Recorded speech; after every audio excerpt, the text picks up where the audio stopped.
Don't fuck up. Don't fuck yourself. Don't fuck up and don't fuck yourself.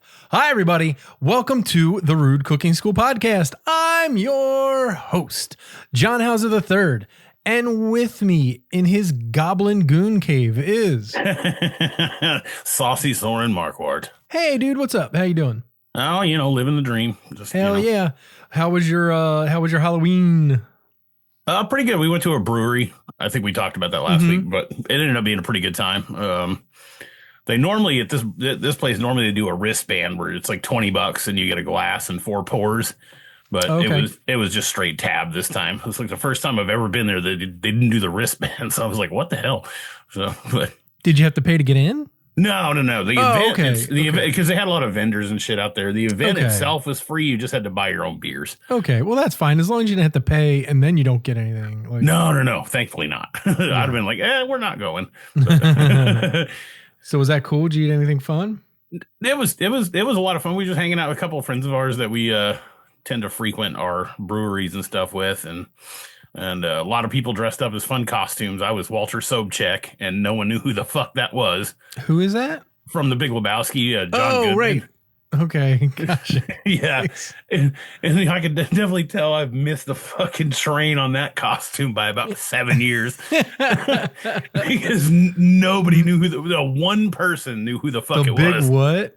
Yeah. So I was like, well, I guess I'm gonna have to hang that one up. We didn't dress up this year. Let the kids go out and do the thing. We just sat and Leanna gave out candy and I just kind of sat there and drank beer and watched while I set up the house because we knew we were having people come over. And it was fucking crazy. Like, it was a weird night. Leanna ordered the pizzas so before the kids were going to be leaving.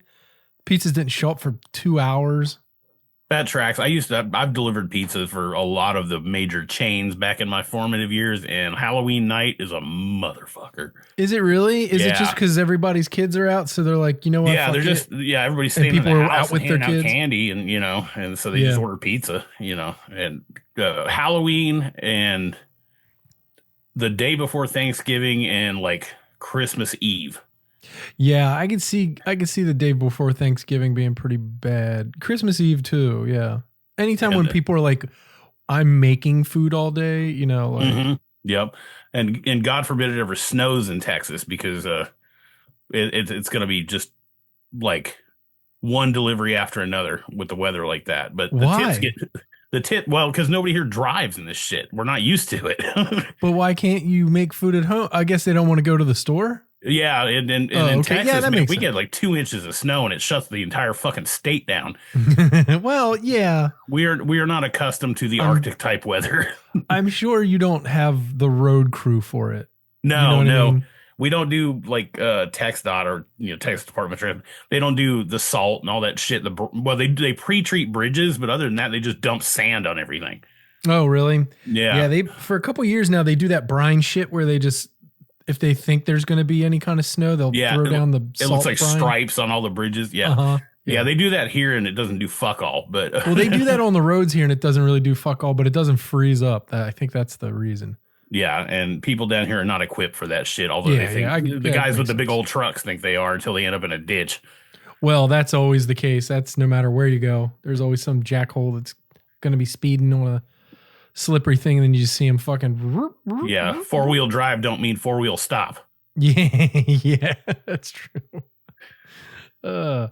Yeah, so we had a bunch of people over, ate some pizzas and shit. Actually, tonight I think we're having the rest of the last pizza. Did you end up making that galette? No. Oh. I had everything. I was about to make it, and then by the time I got home, I realized the kids were coming over in like an hour, which means the parents were coming over, and I was like, I'm not going to have this even I in ain't the got oven time for this because I got to make the dough. I got to make, I'm not, and I was like, you know what? I know people would eat it and appreciate it, but fuck this. No reason to rush it. No, and I don't want to be rushed. But even more importantly, I don't want to be trying to make something in my kitchen while there's fucking 20 people like trying to grab glasses and, I was like, I'll just do it later.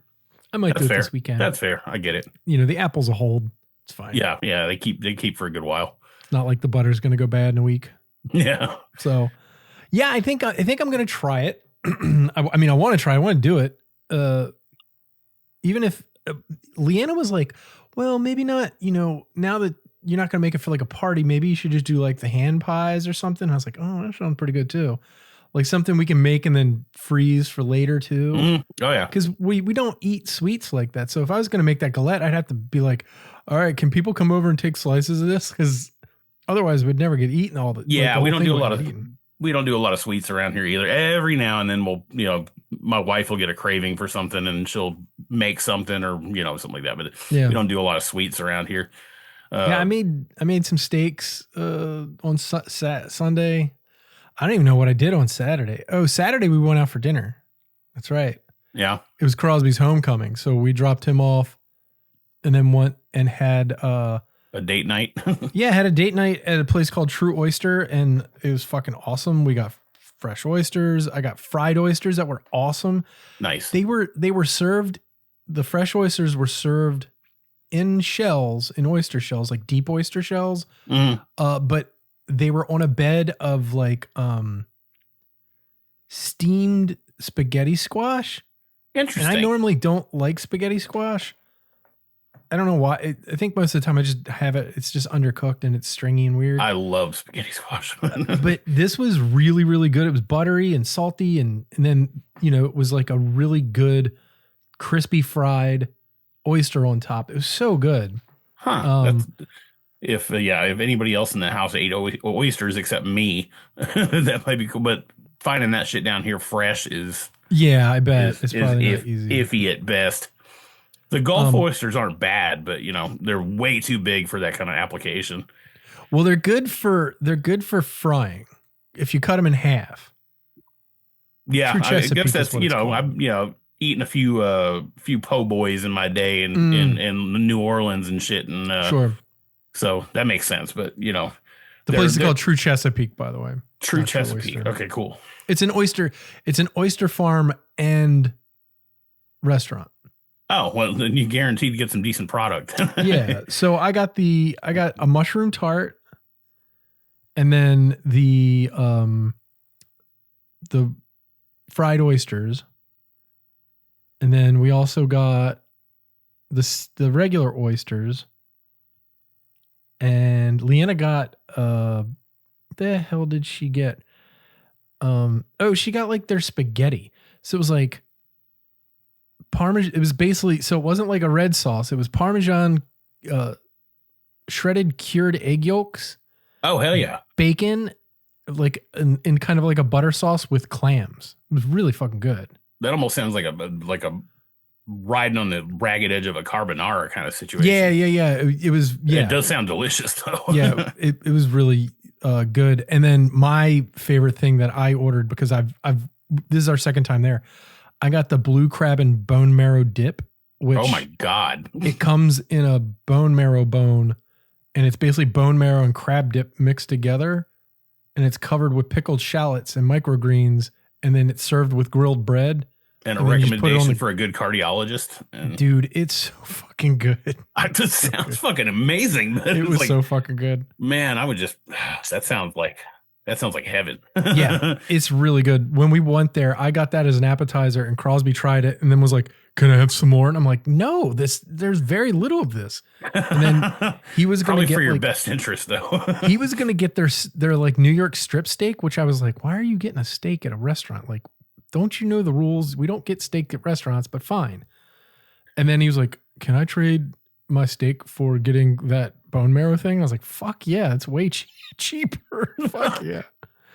The bone marrow thing's only like fucking $17. Like, well, I'm glad he made up his mind before the steak got got ordered. Yeah, before he ordered it, yeah.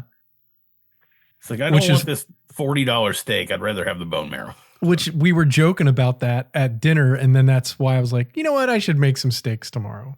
So, and then reuse the steaks, because we didn't eat. We had 3 giant T-bones. We didn't finish them because I made like potatoes dauphinoise and had salad on the side as well. So we had I made steak sandwiches last night that were really good. That sounds good. Yeah, horseradish, Oh yeah, tomato, onion. I put some Gouda on it. It's pretty good. It's pretty sounds Gouda. pretty good. Yeah. Yeah. So it was good. It's been a pretty interesting week, and we're recording this normally a day earlier than we normally do. So it's only been a few days since we last talked. But it's been a pretty fertile, like everything's been delicious eating experience for last couple days. I've been eating like a dumpster fire the last few days, but nice. Just because it's been busy and we've both been getting home late from shit, and so it's like fuck it. I literally had frozen fucking egg rolls last night. Hey, it's fine. Yep, and some sweet chili sauce, and and tonight I've got a Aldi has all these pre-marinated like different cuts of meat you can buy, and this one's a carnitas seasoned like baby pork butt. Nice. It's like 2 pounds. They just whack off a hunk and they marinate the hell out of it and vac seal it. And so it's in the weapons grade crock pot at the moment. And we're gonna make some like rice bowls with black beans and like that sounds good. And some ersatz elote and Yeah, that sounds delicious actually. Relatively easy, and there's some vegetables. Well, we were gonna have something, and I think whatever we were gonna eat we didn't have it, or it went bad or something. And like, that's why Leanna was like, we got that pizza. You want to just have that? And I was like, it's fine. Like, yeah. I mean, but sometimes you just got to make the best of it. But now I'm like, I don't want reheated fucking pizza up, man. Like, just, it doesn't, like sometimes it just doesn't sound good because you're kind of full. Mm-hmm. Like I ate lunch really late, so I'm still kind of full. And I'm just I have that problem too. And that shit, if we get up, we do our grocery shopping on Sundays usually. And if we get up, occasionally we'll get up and go get like some breakfast. And then after that, nothing on the grocery list sounds good. Like, yeah. It's actually the best time to shop so you don't buy a bunch of shit that you don't need. Yeah, it's hard to make the decisions though when you don't have that little twang of like a little bit of an appetite in the back of your brain when you're trying to make out your menu for the week, because we always make like a menu and then we buy around. Oh, okay, that's smart. I just go to Safeway every day, pretty much. We just we get up, look at the sales ad for Kroger and Aldi, and they're across the street from each other, so we do like a two-stop shop. Nice. And so we'll see what can we get at Aldi. And what can we get at Kroger? We build a menu out of it for the week, and we'll go to Aldi because we have an insulated like freezer reusable bag. Oh, gotcha. And and literally they're like, you can stand at Aldi and look at Kroger. They're literally across the street from each other because Aldi doesn't carry some of the stuff and vice versa. And so that's kind of how we do our weekly shopping. And but yeah, after we had breakfast on Sunday and we started try to do that list again, it was like, all this sounds like shit because I'm not even remotely. You don't want to be part of it. Yeah, no, because I'm like, full. I have to cook all this. It's funny. All right. Well, do you? Let's get into the thing. Are you a big Cranberry dude? Are you a big Cranberry guy? That song "Zombie" is really good. Like my son is a very big fan of theirs. He's got a T-shirt. I had to work one in there. Yeah, as soon as you fine. said it, it was like, yep. R.I.P. Dolores Reardon. So it depends on what the end product is, because again, I'm a weirdo and I have a texture thing with like berries. Oh, okay. Whole berries. It's really? Yeah. Fucking berries and like grapes. It's that cold, like fleshy texture. When you bite into it, it just gives me the ick like so bad. Oh, wow. And I've been that way since I was a kid. And so things like dried cranberries, I'll eat that all day. Okay. And like, I am a cranberry sauce kid for Thanksgiving. Sure. And a couple years around Thanksgiving, it was either my wife or my sister, I can't remember, made like a cranberry salsa that we put like basically just set it out on like the nosh tray while you're cooking everything else. Yeah. And just like a cracker and a little smear of cream cheese with some of that sauce on, and it's fantastic. And it's basically literally just the same shit you put in a regular salsa, but you switch out the tomatoes for cranberries. Yeah. You just I've had dice it them before. up. It's fucking really good. Yeah. And then my wife was like, I really like cranberry orange muffins. And it's basically a spice cake that's got like orange zest and like dried cranberries in it. And like, yeah. I'm sure that with some cream cheese icing would be fantastic too. Yeah. But yeah, I mean, have you ever made fresh cranberry sauce? Yeah, we do every Thanksgiving because okay. we have it's kind of 50-50 in the house who likes the can versus the fresh. Yeah. So we have both usually. Yeah. And like I said, it's just a texture thing for me. So I don't mind the flavor at all. But what do you mean? Like, I mean, the only person I know that eats raw cranberries is my son. But like, I get not wanting to eat those. Do you not, but if, what I'm trying to say here, what part of the cranberry don't you eat? It's the it's not like an individual part. It's when they're intact.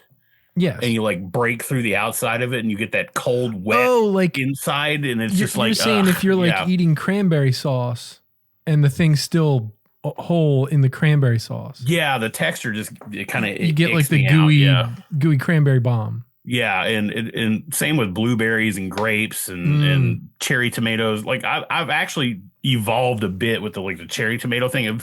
If they're like cut in half. Yeah. And they're not giant chunks, I'll eat them. Yeah, I try to pop my cranberries in my sauce when I make it. Yeah, it's just with that, there's always some big chunky inclusions in it, and and it's just like when you take a big old mouthful of it, it just kind of adds up. So I get you. I'm a giant toddler. Have you ever had like roasted grapes? No, hell no. Really? Yeah, no. Oh, they're so good. But you don't like whole grapes. Like even if it was hot, you wouldn't like it. Probably not. That would probably just make it worse because then it's like eating a slimy real eyeball. And hot. Yeah. Like it just sucked it out of somebody's skull. It's like no. Then cut them in half, you fucking weirdo. Like even talking about it, my spine is like. Oh god, that sucks. Yeah, I'm a giant. Roasted grapes are great. Like I could totally see like cutting them in half and roasting them too, and then get a little bit of caramelization on the cut parts and stuff. That'd be good. Yeah, roasted grapes are weirdly awesome with pork. All right, well we have a bunch of Caitlin my wife bought a giant bag of grapes. We went grocery shopping the other day, and there's probably a half a gallon Ziploc bag full of leftover grapes. I may have to make a few just to I mean it's worth a tester. They're really fun, like weird thing to roast, like because everybody's just kind of has them around sometimes, like we have them around a lot, and a lot of times they go bad because we just don't eat them enough. Yeah, or eat them fast enough because, like you said, you just get these big fucking things of grapes. And a really good way to do that is to like pan fry them or roast them with like meat, and it's all right. I'll need you to send me some time and temp info. Yeah. I'll find a recipe that I'll give it a rip and I'll report back. I just, I at least wanted to try. Yeah. Unlike olives, because they can fuck all the way up. You're missing out on them too, dude. Oh, I've tried them all, man. No, I mean, I get They're like the Pokemon you don't yuck want. Your yum, or vice versa. Totally yumming my yuck. Yeah. Well, I try to yum a yuck. Try to talk it up a little bit. Oh, that's fair. Encourage people to like things. I mean, there's the T-shirt. Yum my yuck. Yum your yuck. I yum your yuck. That sounds weird. That sounds like some merch. I'll figure it out. Since I have one of the OG shirts. If anybody's listened to this podcast over the last years, they know I love them. I'm a big cranberry fan to the point now, like where, like I said, we've been buying cranberries now for a month and a half. Whenever they first pop up in the store, we start buying them because Crosby takes them to school, like hard and uncooked, like, raw cranberries, and he eats them like crazy, because he likes the sourness of them, the sweet and sourness of them. Yeah, I which, love sweet and sour. It just like, the texture just blows it out for me. But yeah, like yeah, yeah. sweet and sour is one of my favorite flavor profiles. It's just the damn texture. But even like, okay, have you ever eaten a raw cranberry? Yeah, yeah. Because I've they done don't a have the couple times. text. They don't have the texture of grapes or blueberries. They're not gushy in the middle. They're like crunchy and hard. Yeah, it's sort of. I don't It's know. still in the same Yeah, sort of. spherical. Yeah, my brain just the way it is. It's No, no, like I get when I it. I get it. bite through the outside of it, I'm like I'm expecting that same uh thing that puts me off all that other stuff, Yeah. and so I just kind of avoid it as a Let's matter of let's course. let's talk about your At phobias. I'm here for you. Lay down on the couch. It all Cranberry started when I chocolate. was 5. Dr. John Hauser. Um, and really, I don't know what your cranberry situation is on the East Coast. All we can find down here is just the bags of fucking ocean spray I mean, cranberries. yeah, that's pretty much it here. I don't know where they cultivate cranberries They, exactly. they So, cultivate them here on the East Coast. We'll talk about it. Um, there's Ocean Spray, which is the biggest purveyor. There's a bunch in the upper Midwest. There's a bunch in the upper West Coast. Basically all around, like up around Canada, like that whole area that kind of swoops down in America. mm. That whole area is like ripe for it because they have the right dirt and sandy, like kind of dirt up there. They're very particular plants. But it's all about how they're harvested. And yeah, I mean, I see bags of cranberries from other purveyors, but and I've tried them. You know, they're fucking cranberries. There's no difference. And it's funny because I was reading, you know, in the last couple of days, sort of deep diving into it. There was somebody who was like, there are, I think, you know, there are hundreds of different varieties, but the main varieties in America, there's like 4 of them, but they don't differentiate really between any of them because nobody eats them raw. So you can't tell the difference because it's always cooked, and once they're all cooked, they all kind of taste the same no matter what. Yeah, there's no fucking heirloom cranberries floating Right, around. right. Because they can't find an application for it raw. And another thing I was reading, I got to talk to my son about it. Like, if you eat too many of them, you can sort of upset your stomach or give yourself diarrhea. If you eat too many of them raw. Yeah, there's a lot of acid in. Yeah, and I bet his bladder is healthy. Yeah, I'm sure. Yeah. I mean, he doesn't take a lot of, it's not like he's taking like a quart with him. You know, he's taking a small little container and just eating them just because it's like, oh, sour, you know, so. That's fair. But he'll finish out a bag in like, you know, like a week and a half. So. That seems like a reasonable time. Yeah, frame, it's not, the bag's not that big. Yeah, he's not fucking them up. You know what I mean? It's not like he's like, must have cranberry. So. All right, let's do it. Cranberry is the most important of the berries borne by the group of low, scrubby, woody plants of the genus Vaccinium. Vaccinium. I always have a hard time with that word. These grow on moors and mountainsides, in bogs, and other places with poor and acidic soil in most parts of the world, but are best known in Northern Europe and North America. All of them yield edible berries. The name Vaccinium is an old Latin name for the cranberry, derived from vacca, which meant cow. And it was given that name because cows loved the plant. This also accounts for the common, either way. Yeah, it accounts for the common name cowberry, which is lingen in Swedish, given rise in the middle of the 20th century to the term lingonberry. So if you've ever been to IKEA and had lingonberries, yes. Or what's that? Yes, you have. Yeah. So if you've ever had that, lingonberry is very heavy in our Christmas celebration, making drinks with prosecco. Yeah. So like the lingonberry juice and stuff that you get there, yeah, it's cranberries. They're just I've been duped by the Swedish. Yeah. Yeah. God damn it. Yeah. Reading this, I was like, what the fuck, dude? So the origin of the name cranberry is obscure, apart from the dubious suggestion that the cranes eat the berries. The common names of these berries are confusing and somewhat overlap with the berries in other genera or families. I will say that I read a thing, it might have been on the Ocean Spray website, where they were talking about how cranberries got their name because the cranberry blossoms, the white flowers that bloom before the fruit grows, look like cranes. So I had to look it up, and I was like, I don't kind of see it. And then I saw some that were kind of upside down, and then the way that the flowers grew upside down, I was like, oh shit, yeah, no, that totally looks like birds. So yeah, they're pretty white, pinkish little pretty flowers, and damn if they didn't look like birds. Origami plants. Yeah, it's cool. The plant to which the name cranberry was originally given are two species that occurred in Europe, as well as in other temperate parts of the world. Vaccinium oxycoccus, and Vitis idea. The former is sometimes called the small cranberry, the latter, which replaced it in more northerly regions at higher altitudes, can be termed mountain cranberry or foxberry. Goddamn, foxberry, cowberry, cranberry. Either can be cowberries or lingonberries, as mentioned above. Both plants bear reddish oval berries at about 8 millimeters, about a little bit over a quarter of an inch across, with a piquant flavor. So these are small berries, right? Quarter inch.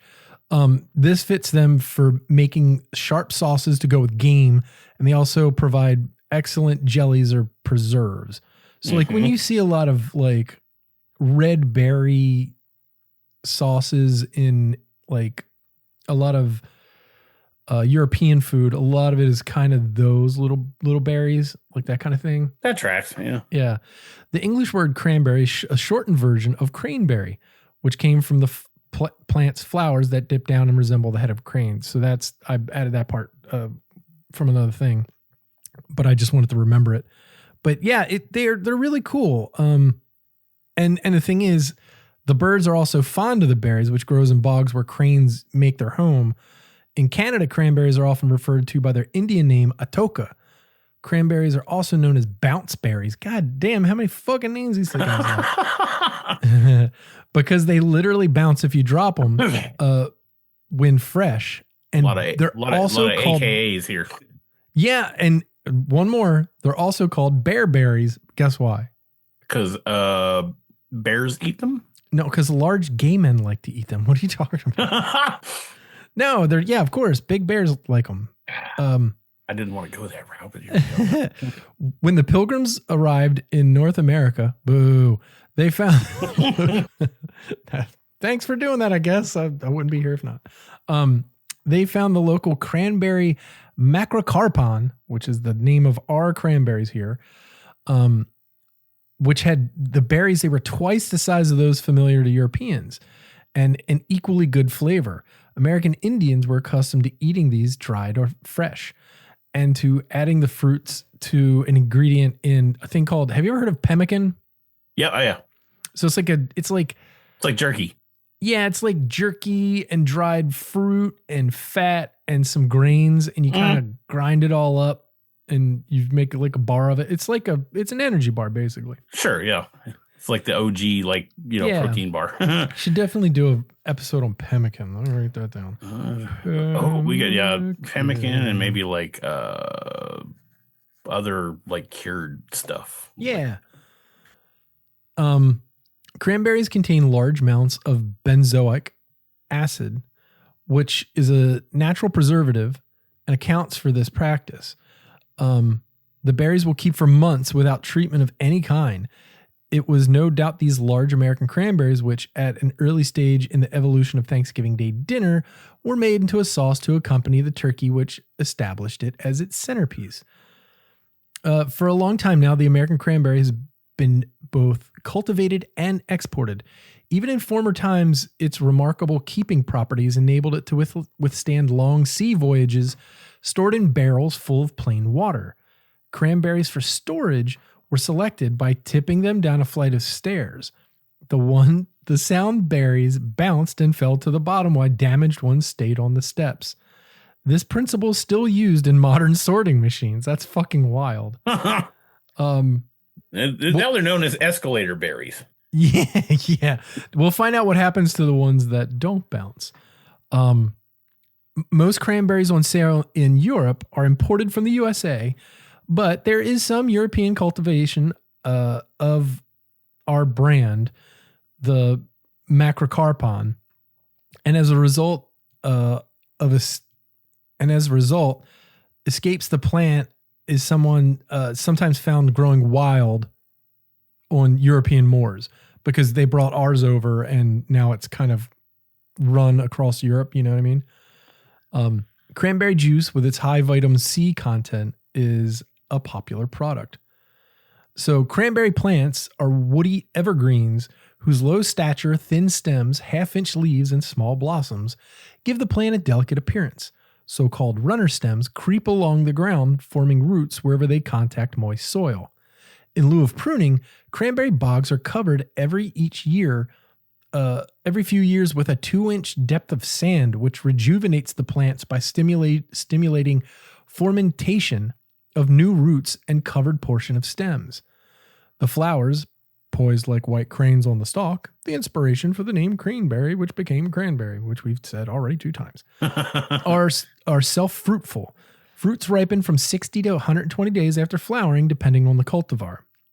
Cranberries are harvested either dry or wet. All the vines are trained in the same direction for dry harvest, and the berries are popped off the vines and they are combed with a rake. Most of the time, fields are flooded for wet harvest, and special machinery is used to beat the berries from the vine. The dislodged berries float to the top and can be gathered together for harvest. The bulk of the cranberry crop is sold processed. Fresh fruit keeps well and ripens and reddens to some degree even off the vine. The fruit, which we said was high in vitamin C, is processed into sauces, juices, relishes, and of course jelly. So let me pop down here real quick. So one weird thing about the agriculture of these dudes is, so your 3 most hated guys, cranberries, Concord grapes, and blueberries, are the only Native American fruits commercially grown. So these guys were native North American plants. Some people say apples are, but I don't know. I don't remember. I feel like there's some debate on that. Yeah. And of those 3, cranberries were the first to flourish as a commercial crop thanks to the innovation of growing practices, including the introduction of wet harvesting and the formation of a cooperative growers we know today as Ocean Spray. So Ocean Spray is a co-op, huh? That's interesting. Sounds in the like 1930s, how we get crawfish, though. Down What's here, that? same thing. Sounds like how we get crawfish down here. We flood rice paddies, and okay. That's where they grow. In the 1930s, cranberry farming shifted from dry harvesting to wet. Dry harvesting is responsible for the fresh cranberries offered in the produce aisles, but it was and remains a labor-intensive affair. The advent of wet harvesting not only increased the efficiency of the bog, it spawned the cranberry industry as we know today. When the bogs are flooded, cranberries begin to loosen from their vine. Thanks to their natural buoyancy caused by 4 little hollow chambers they have inside of them, they float to the surface of the bog where they're mechanically harvested. What would take a couple hundred people to harvest is now done by a handful of dudes. Cranberries. And ladies. What's that? Cranberries. Yeah, pretty much. That's a good name for them. So mechanically harvesting cranberries does come with a caveat. The berries are often too imperfect to sell as a fresh product, leaving companies like Ocean Spray to meet the challenge with a solution. And they had been waiting to figure it out, and then they did, and that was to can them. So Ocean Spray had been canning ready-to-serve cranberry jelly since 1912, and then with a surplus of raw material in their hands, Cranberries finally had an opportunity to develop a market presence with a packaged product that lasted beyond September and then through November into growing season. Thus, cranberry jelly became a fixture on Thanksgiving tables. High five to those guys. Yeah, I mean, they figured out a way to not perfectly harvest their, stuff, but I'm sure it's better now, than it was back then, because I'm sure they had very clunky machinery and stuff. And I'm sure whatever weird computer pickers they use to pick the cranberries today are probably pretty delicate in terms of the ones 100 and some years ago. Probably so. Yeah. Um, there have been some ingredient changes over the years, but the process of making jellied cranberry sauce hasn't changed much. The jelly is still set in the can, and the naturally occurring pectin in the cranberries causes it to thicken. That's the one thing I love about cranberries is like you cook them, and then as soon as it cools down, it's like Jelly. Yeah, it's just jelly. It's so cool. Scour the internet. You'll find odes to canned jelly, hacks for releasing it from the can, and recipes for homemade versions. And okay, so have you ever noticed that like the Ocean Spray cans are upside down? Yep. Do you know why that is? So you can poke a hole in the bottom of the can and release the vacuum. Yeah, there's a air bubble at the top that they have there on purpose. And if you pop a hole and then, well, I guess you would pop the top or you'd pop the bottom, turn it upside down and then poke a hole. Or you could do it the other way around. Either which way. Probably easier to poke the hole. I think that on like can shit like that, the bottom of the can is a little bit thinner than the top. Yeah.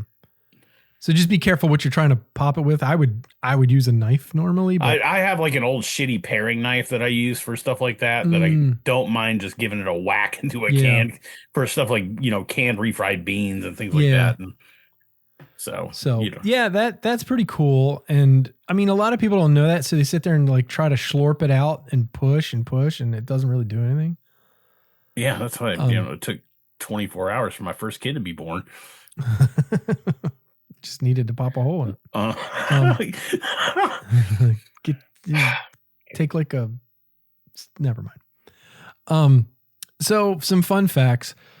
Cranberry was designated as the official fruit of Wisconsin in 2004. I mean, they don't have a lot of things other than, cheese.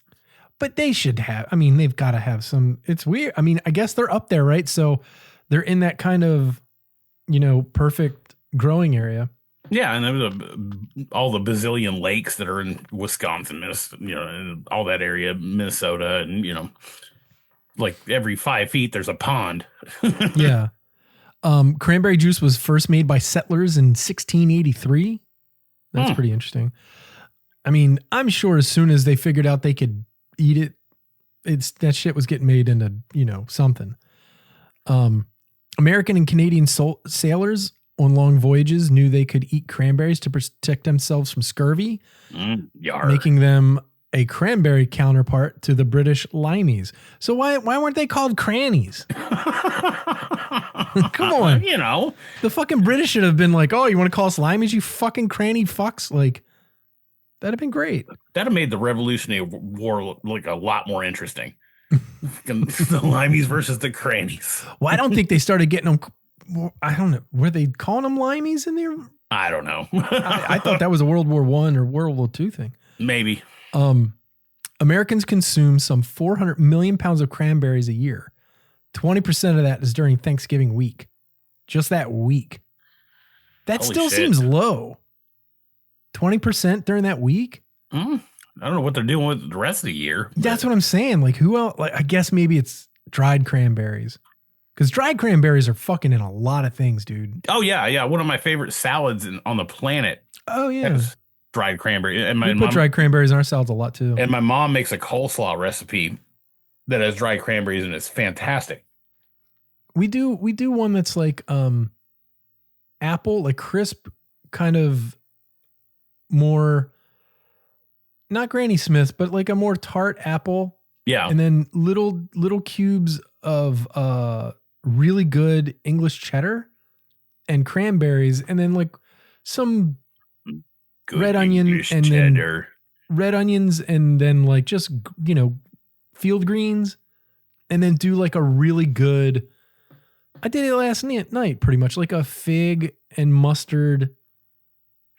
jam and mustard vinaigrette, Oh, that sounds good. And it's really good. Like so like the cheese and the apple fight each other because crispy and chewy and creamy, and then I love a good cranberry textural comes in. contrast. Yeah. So my mom's thing is like just like the salad she'll make it like we go over the weekend and have dinner over there. It's my daughter's very picky, or Mhm. less so now, but for a long time she was very picky. And and so my mom does just she gets like a thing of just like spring mix or whatever greens and crumbled feta, Mm. dried cranberries, candied walnuts, Yeah. and like a raspberry vinaigrette. Yeah. I put walnuts in my salad last night too. Yeah. And it's fantastic. And Awesome. she does similar thing with it. She makes a broccoli slaw that has similar accoutrement, Okay. but the dry cranberries versus the slaw dressing is just like it's delicious. So going back to that 400 million pounds of cranberries, Americans consume 5,062,500 gallons of jellied cranberry sauce every holiday season. That's bananas. Yeah, that's nuts. Well, that doesn't make any damn sense. Because if Americans are consuming 400 million pounds of cranberries, 5 million gallons, a gallon's 16 pounds. Mm. What's well, that's not. Yeah, maybe that's. 5 million times 16 is not 400 million, so it's close. So I guess the rest is just the fruity stuff. Jelly cranberry sauce is preferred by most consumers, totaling 75% of overall cranberry sales. More than 94% of Thanksgiving dinners include cranberry sauce, which is fucking pretty weird. Like, I guess there's just like, besides the turkey, it's mashed potatoes, gravy, cranberry sauce, corn. Like, what else? Depends on where like you're from. Yeah, I know, but I'm saying like everybody has this. The staples, right? yeah, the staple dishes, yeah.